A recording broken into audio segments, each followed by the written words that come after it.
हाँ जी बिल्कुल, इस वक्त हम मुल्तान के NA 150 में मौजूद हैं। मैं आपको बताऊं कि मुकम्मल तौर पर ये शहरी हल्का है, इंतहाई अहम हल्का है मुल्तान का। तहरीक इंसाफ के वाइस चेयरमैन शाह महमूद कुरैशी यहाँ से मुंतखब हो चुके हैं।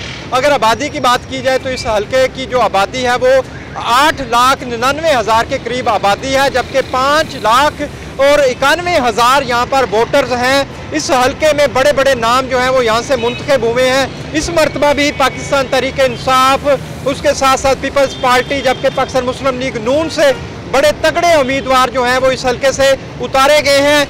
मैं आपको बताऊं कि जू के मसाइल जो है वो यहाँ पर बहुत ज़्यादा हैं। यहाँ के वोटर से जाकर जानते हैं कि वो अब की बार जो है वो किसको वोट देने का अंदिया रखते हैं। अब हम जाएंगे हल्के में और वोटर से पूछेंगे। हर काम से तो किसी को गर्ज नहीं है। हकीकी बात तो ये है कि लोग इमरान खान के साथ वोट पीपल्स पार्टी का।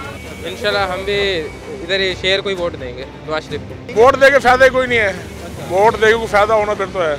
हमारे जो कैंडिडेट जो भी मुंतखब हुआ है, ज़ैन कुरैशी या शाह महमूद कुरैशी, और आज तक हमारे हल्के में हमने नहीं देखा। वोट सुलेमान नईम साहब हैं जी, वो ज़रा काम शाम करा रहे हैं हमारे। वोट हम उसको देंगे, जमात इस्लामी को देंगे, वो इस वक्त बिल्कुल साफ है। नून लीग जब भी आती है परफॉर्मेंस पे काम करती है। उसने जब भी वोट मांगा है अपनी परफॉर्मेंस में मांगा है। वोट इंशाल्लाह PTI को। PP 218 है, नवाज शरीफ का वोट है। पीपल पार्टी को वोट देंगे।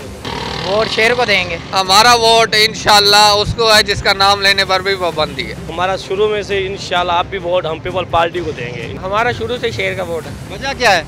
वजह यही है कि बस हमारे खानदान से शुरू से चलता आ रहा है कि हम शेर को वोट देते हैं। अजी NA 150 से वोटर से बात हुई तो वो मुंतखब नुमाइंदों से काफ़ी नाला दिखाई दिए। उनका ये कहना है कि हल्के में जो है वो सीवरेज के मसाइल जो है वो जूं के तूं हैं। जो सड़कें उखाड़ी गई उनको बनाने के लिए यहाँ पर कोई नहीं आया, और उसके साथ साथ इस हल्के में कोई बड़ा हस्पताल भी मौजूद नहीं है। बड़े बड़े लोग यहाँ पर मुंतखब हुए। उनका ये कहना है कि इस मरतबा जो है वो वोट का इंतखाब जो है वो सोच समझ कर करेंगे।